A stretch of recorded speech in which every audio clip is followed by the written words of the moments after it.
न्यायियों अध्याय 15। परंतु कुछ दिनों बाद गेहूं की कटनी के दिनों में शिमशोन बकरी का एक बच्चा लेकर अपनी पत्नी से मिलने ससुराल गया और कहा, मैं अपनी पत्नी के पास कोठरी में जाऊंगा। परंतु उसके ससुर ने उसे भीतर जाने से रोका और उसके ससुर ने कहा, मैं सचमुच यह जानता था कि तू उससे बैर ही रखता है, इसलिए मैंने उसका तेरे संगी से विवाह कर दिया। क्या उसकी छोटी बहन उससे सुंदर नहीं है?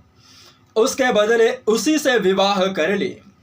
शिमशोन ने उन लोगों से कहा, अब चाहे मैं पलिश्तियों की हानि भी करूं, तो भी उनके विषय में निर्दोष ही ठहरूंगा।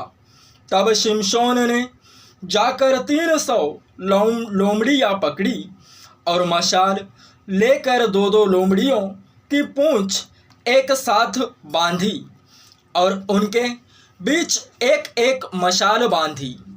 तब मशालों में आग लगाकर उसने लोमड़ियों को पलिश्तियों के खड़े खेतों में छोड़ दिया और फूलों के ढेर वरण खड़े खेत और जैतून की बारियां भी जल गई। तब पलिश्ती पूछने लगे, यह किसने किया है? लोगों ने कहा, उस तिम्नी के दामाद शिमशोन ने यह इसलिए किया कि उसके ससुर ने उसकी पत्नी का उसके संगी से विवाह कर दिया। तब पलिश्तियों ने जाकर उस पत्नी और उसके पिता दोनों को आग में जला दिया। शिमशोन ने उनसे कहा, तुम जो ऐसा काम करते हो, इसलिए मैं तुमसे बदला लेकर ही चुप हूँगा। तब उसने उनको अति निष्ठुरता के साथ बड़ी मार से मार डाला। तब जाकर एताम नामक चट्टान की एक दरार में रहने लगा। शिमशोन का पलिश्तियों को पराजित करना।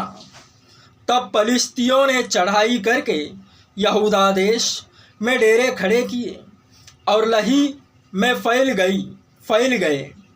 तब यहूदी मनुष्यों ने उनसे पूछा, तुम हम पर क्यों चढ़ाई करते हो?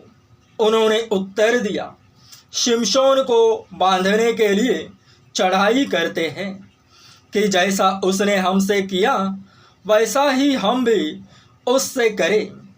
तब 3000 यहूदी पुरुष एताम नामक चट्टान की दरार में जाकर शिमशोन से कहने लगे, क्या तू नहीं जानता कि पलिश्ती हम पर प्रभुता करते हैं? फिर तूने हमसे ऐसा क्यों किया है? उसने उनसे कहा, जैसा उन्होंने मुझसे किया था वैसा ही मैंने भी उनसे किया है।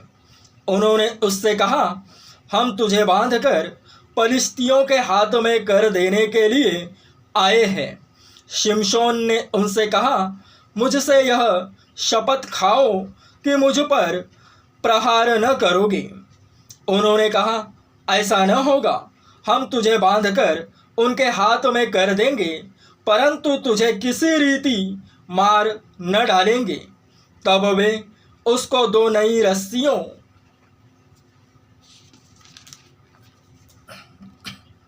से बांधकर उस नगर में से ले गए।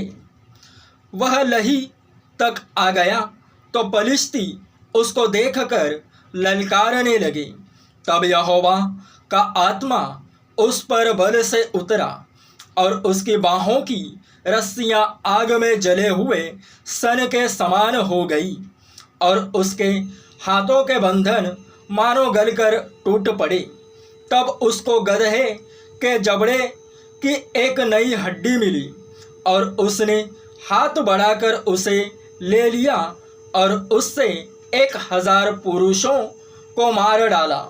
तब शिमशोन ने कहा, गदहे के जबड़े की हड्डी से ढेर के ढेर लग गए।